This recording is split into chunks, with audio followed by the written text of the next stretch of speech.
everybody. Welcome to episode 71 of Build That House with me, Jim. I'm so glad you've tuned in.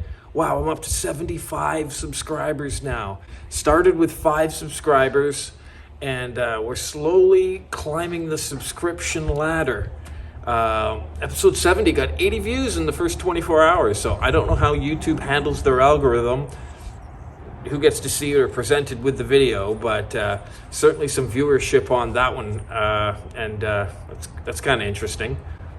Nevertheless, thank you for joining me. We're going to be doing some interesting things this episode. We're going to be doing in-floor heating pipe.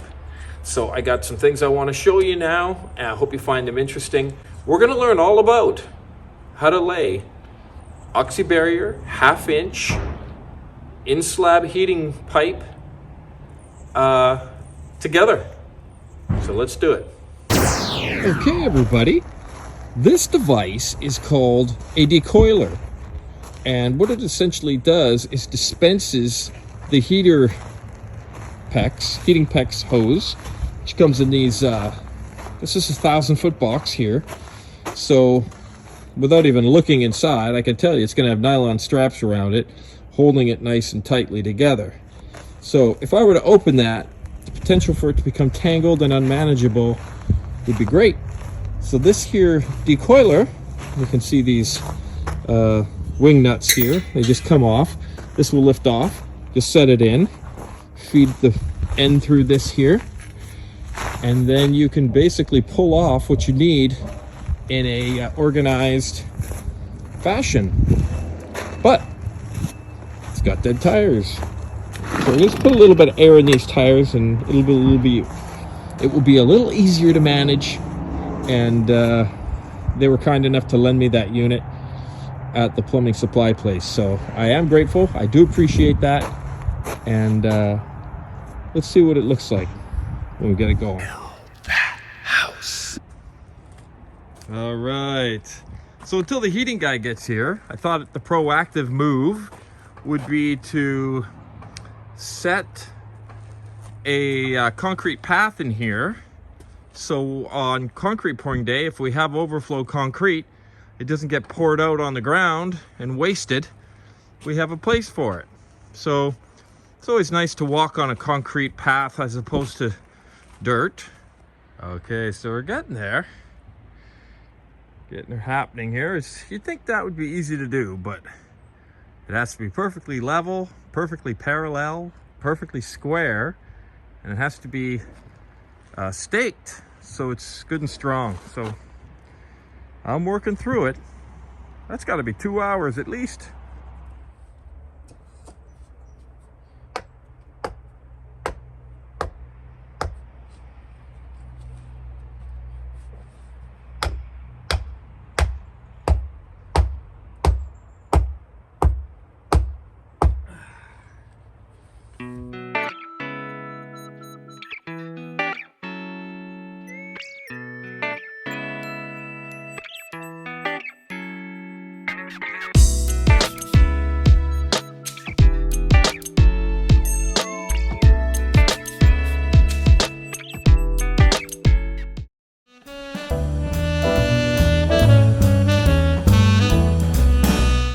Alrighty, there it is, for good or bad. I think it's fine. Got a place to dump a bunch of concrete there now. And wonderful, darling, wonderful.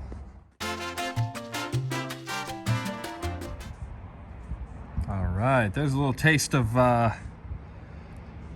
what me and John got done. He just kind of got me started there. You can see I'm starting to loop back around, and then that'll find its way out of the maze and head back over to there, where there's a send and a return on each loop. There'll be 6 loops in this section here in the basement. So a little thought and consideration has to go into exactly what pattern and the length and certain things like that. Also, you don't want to put it where the wax ring will be for the toilet, because that can actually heat the wax ring up, and then you get a leaky toilet. So just little things like that you have to be aware of. I'll take some video as I progress and get some video action of me actually doing it as well. Anyway, not rocket science again, but very cool idea that hot water will heat up a big concrete pad, and that's your heating. No dusty warm air blowing around your house. It's just your house is one big gigantic radiator. Just using some standard black plastic ties. And later on we'll go around and we'll clip them all off. But they're easy to use, inexpensive, and fast.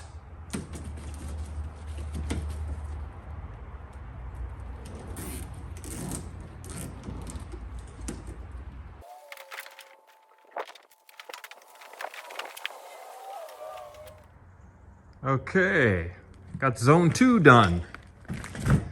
That's zone 1. Well, actually not zone, but run.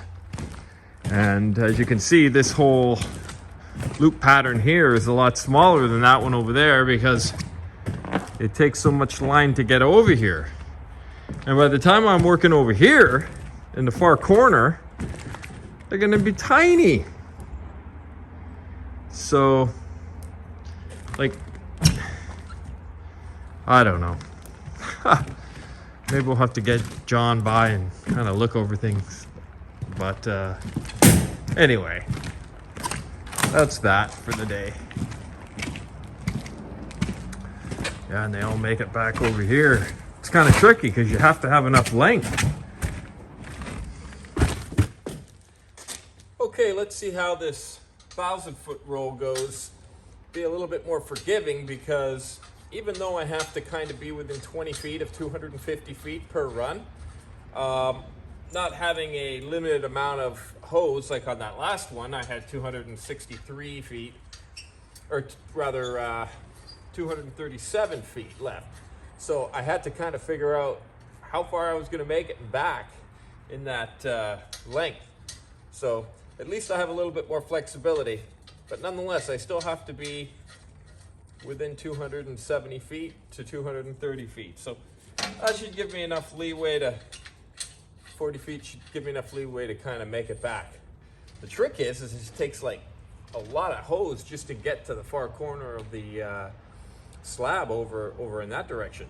So it's kind of weird. You gobble up a lot. Anyway, here we go. Let's hope it goes well.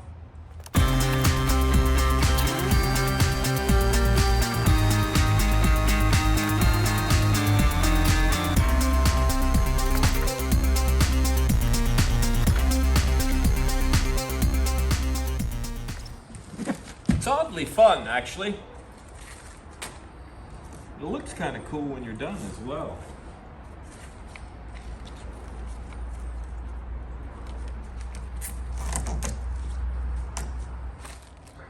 Okay, I got another loop done.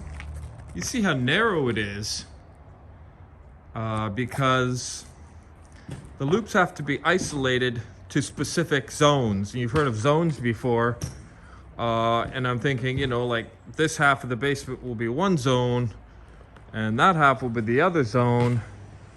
But right off the bat, these two are kind of consuming, you know, more than 60% of that half. So, I mean, I don't know. If I can isolate loops to this end, then theoretically, this whole zone, this zone in here could be controlled by you know, 2 or 3 loops.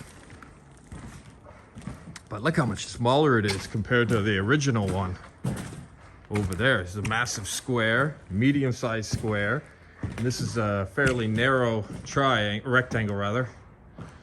So now I'm starting on another one. I'm gonna do the same thing. I'm gonna run it over here, similar shape to that, probably a little bit wider because I have a little bit more length, and we'll get it back over there again. But that's the beauty of not knowing what you're doing. Somehow I get the sense that it'll all be okay though. I mean, in theory, the pipes heat the house. If your feet aren't toasty warm in every little spot, it's not a foot warmer, it's a house warmer, but they're fairly evenly distributed. So I'm about half done already. This is exciting. You know, to be honest with you, putting this heating pipe down makes me wonder what it's like to do all traditional ducting for forced air heating systems.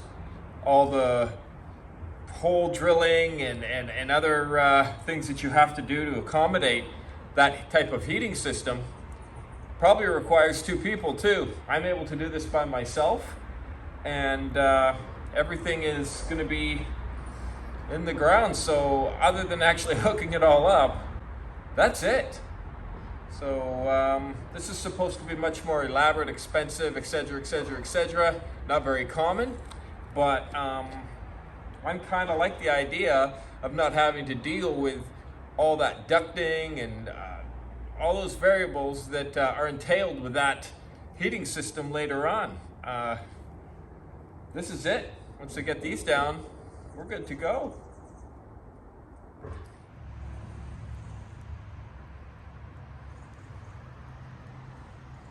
Getting it. All going over to the manifold.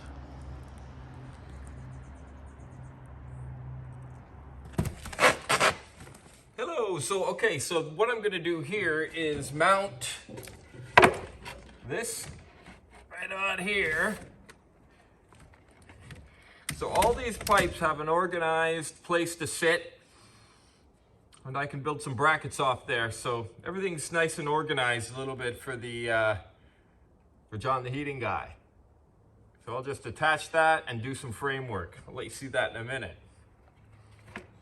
Okay, that's just kind of a rudimentary plate fastened to the foundation. So anything that John wants to attach to that plate, like the headers, or even build it out so that it's flush with the wall, or whatever needs to happen there, it can all be based off that plate. In the meantime, that just kind of keeps them organized for me and out of the way, a little bit more manageable. So we'll leave it at that for now, and we can come back to it later and alter it if need be.